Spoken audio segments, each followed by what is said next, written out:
जैसा कि पिछली कक्षा में आपने रासायनिक संयोग के नियम में द्रव्य अविनाशिता का नियम पढ़ा, जिसे आप द्रव्यमान संरक्षण का नियम भी कहते हैं। तत्पश्चात दूसरा टॉपिक आपका आता है स्थिर अनुपात का नियम, जिसे अंग्रेजी में लॉ ऑफ कांस्टेंट प्रोपोर्शन कहते हैं।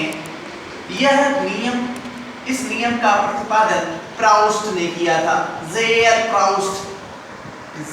प्राउस्ट ने किया था।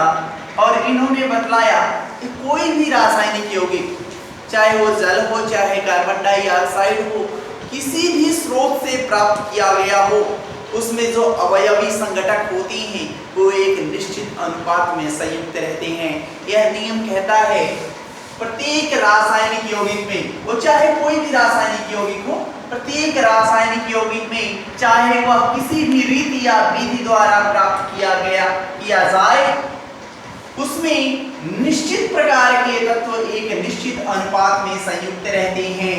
जैसे कि एग्जाम्पल के रूप में हम ले और इसको अच्छे से डिफाइन करना चाहें तो जाने जल, सभी लोग जानते होंगे जल, जिसका रासायनिक सूत्र H2O होता है। H2O में हाइड्रोजन के 2 परमाणु और ऑक्सीजन के 1 परमाणु संयुक्त रहते हैं और इनमें जब भारा अनुपात निकाला गया तो 1 संबंधी 8। कैसे प्रतिशतता निकालेंगे वो नेक्स्ट टॉपिक की बात भी हम करेंगे। जैसे और दूसरा एग्जांपल की बात करें जल की बात, तो कार्बन डाइऑक्साइड की बात करते हैं।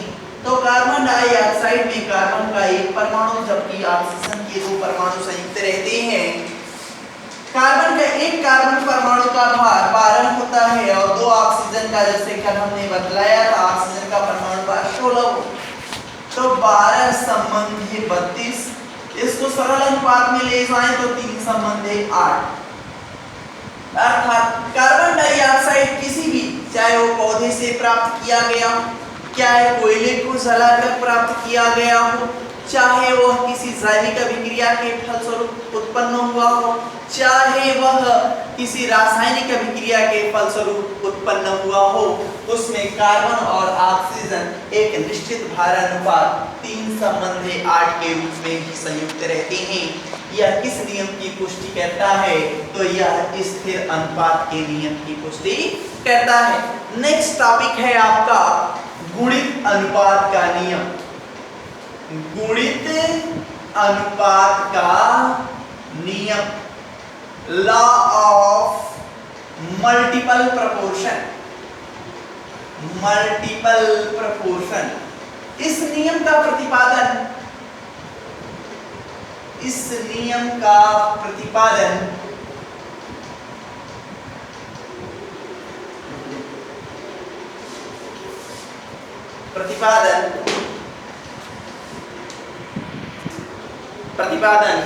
जॉन डाल्टन ने किया। जॉन डाल्टन ने बतलाया कि जब दो या दो से अधिक की बात नहीं, जब दो तत्व परस्पर संयोग करके 2 या 2 से अधिक यौगिक का निर्माण करते हैं, तो जिसमें एक तत्व को कांस्टेंट रखा जाए और जो निश्चित भार वाले दूसरे तत्व के साथ संयोग करता है, उसमें एक परस्पर सरल गुणित अनुपात होता है। इसको लिखा कैसे जाएगा? तो कहता है जब 2 तत्व परस्पर संयोग करके 2 या 2 से अधिक यौगिक बनाते हैं, तो एक तत्व के विभिन्न भार जो दूसरे तत्व के निश्चित भार से संयोग करते हैं, परस्पर सरल गुणित अनुपात में होते हैं। कहता है कि सर एग्जांपल के रूप में समझाएं तो अच्छा है। कहता है कि कार्बन की बात करते हैं, कार्बन ऑक्सीजन के साथ संयोग करके, कार्बन एक ऑक्सीजन परमाणु के साथ संयोग करके कार्बन मोनोऑक्साइड भी बनाता है। कार्बन 2 ऑक्सीजन परमाणु के साथ संयोग करके कार्बन डाइऑक्साइड बनाता है।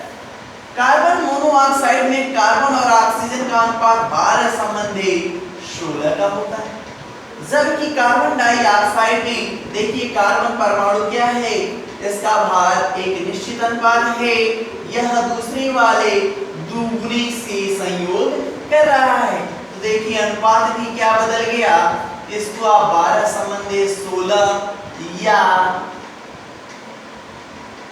इसको छोटा कर दीजिए तो क्या हो जाएगा 3 संबंधी 8।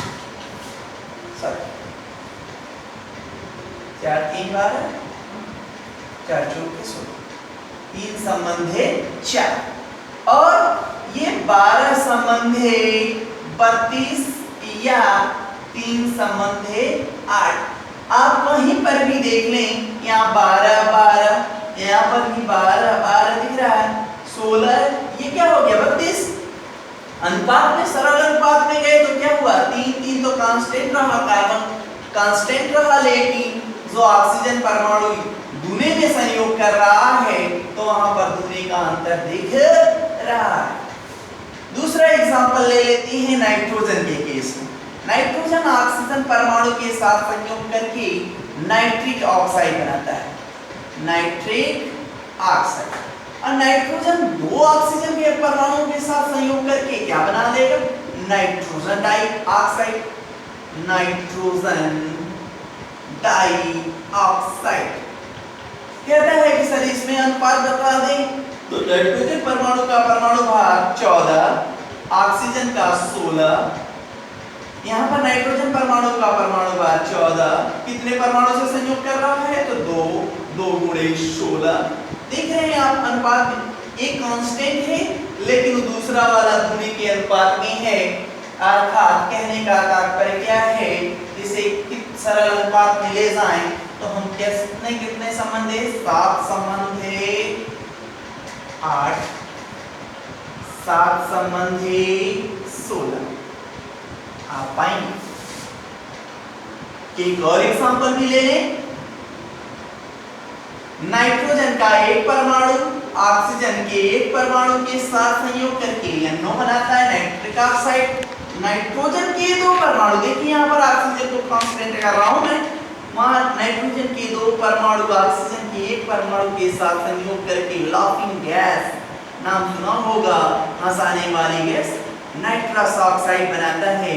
यहाँ पर हमने नाइट्रोजन के अनुपात में परिवर्तन किया है, तो 14 संबंध 16 इसमें अनुपात पाया जाएगा, जबकि इसमें 2 गुणे 14 संबंध 16। यहाँ पर इसको कांस्टेंट रखा है और इसमें गुणित अनुपात लाया है।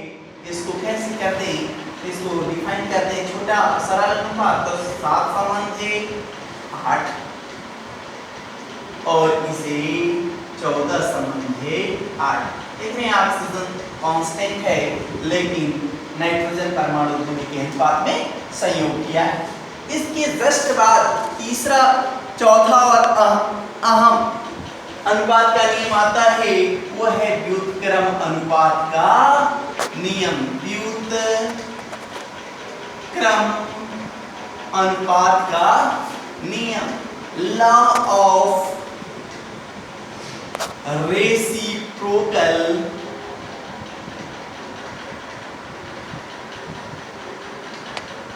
Proportion, reciprocal proportion.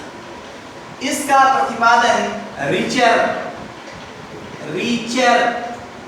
किसी किसी बुक में रिक्टर भी लिखा हुआ मिलेगा, तो परेशान ना हो जाइएगा, दोनों एक ही है, नाम लिखने में है। रीचर लिखा हुआ होगा या रिक्टर लिखा हुआ होगा। यह क्या कहता है, इस नियम के अनुसार जब 2 तत्व A व B पृथक पृथक किसी तीसरे तत्व C के साथ निश्चित भारानुपात में संयोग करते हैं, उसी भारानुपात या उस भारानुपात के किसी सरल गुणक या सरल भिन्न में भी दोनों तत्व परस्पर संयोग करते हैं। कहने का तात्पर्य क्या है, कह रहा है 2 तत्व A और B हैं, अलग अलग किसी तीसरे तत्व C के साथ, सपोज दैट A C के साथ जुड़कर AC यौगिक बनाता है, B C के साथ जुड़कर BC यौगिक बनाता है, तो A और B भी सरल अनुपात में जुड़कर AB यौगिक का निर्माण करेंगे। कहता है कि सर जी दूसरा एग्जांपल के रूप में समझाएं, तो कहता है एक तत्व कार्बन है, दूसरा तत्व सल्फर है, तीसरा तत्व ऑक्सीजन। तो कहता है कार्बन ऑक्सीजन के साथ जुड़ेगा तो कार्बन डाइऑक्साइड बनाएगा, सल्फर ऑक्सीजन के साथ जुड़ेगा तो तो सल्फर डाइऑक्साइड बनाएगा। तो कार्बन और सल्फर की परस्पर संयोग करके कार्बन डाइसल्फाइड ही बनेंगे। अर्थात कहा जाए कि बताओ CO2, CH2 और SO2 इस नियम का पालन करते हैं, तो आप कहेंगे व्युत्क्रम अनुपात के नियम का पालन करते हैं। दूसरा एग्जांपल एक और ले लेते हैं। कहता है कि सर जी हाइड्रोजन है, ऑक्सीजन है, ये अलग अलग किसी तीसरे तत्व C के साथ संयोग करना चाहता है, मतलब हाइड्रोजन सल्फर के साथ जुड़कर H2S हाइड्रोजन सल्फाइड सड़े अंडे जैसी गंध वाली गैस H2S का निर्माण करता है। हाइड्रोजन ऑक्सीजन के साथ संयोग करके जल का निर्माण करता है।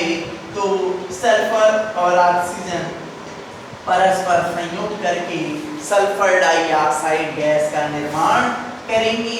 अर्थात क्वेश्चन आपसे पूछा जाए H2O, H2S, SO2 इस नियम की पुष्टि करते हैं, तो आप कहेंगे सर यह व्युत्क्रम अनुपात के नियम की पुष्टि करते हैं।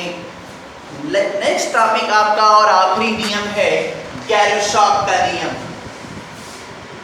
गैलुशॉक का नियम, जैसे नाम में स्पष्ट है, इस नियम का प्रतिपादन किसने किया होगा? तो गैलुशॉक ने।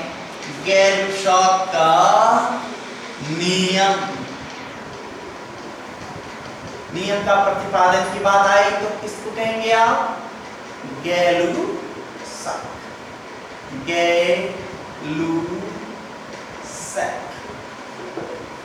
इस नियम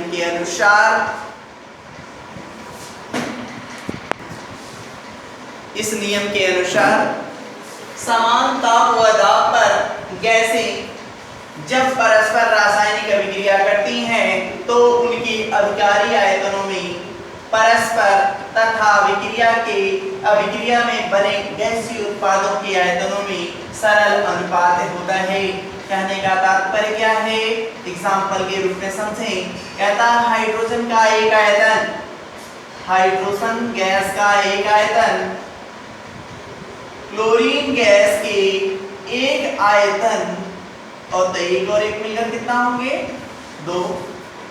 हाइड्रोजन गैस का एक आयतन क्लोरीन गैस के एक आयतन के साथ, गैस की बात कर रहा हूं, गैस एक आयतन के साथ परस्पर संयोग करके 2 आयतन वाला हाइड्रोजन क्लोराइड गैस बनाता है। हाइड्रोजन क्लोराइड गैस का निर्माण करता है। यह है गैलुशॉक का नियम। नेक्स्ट टॉपिक हम नेक्स्ट डे पे डिस्कस करेंगे। Thank you.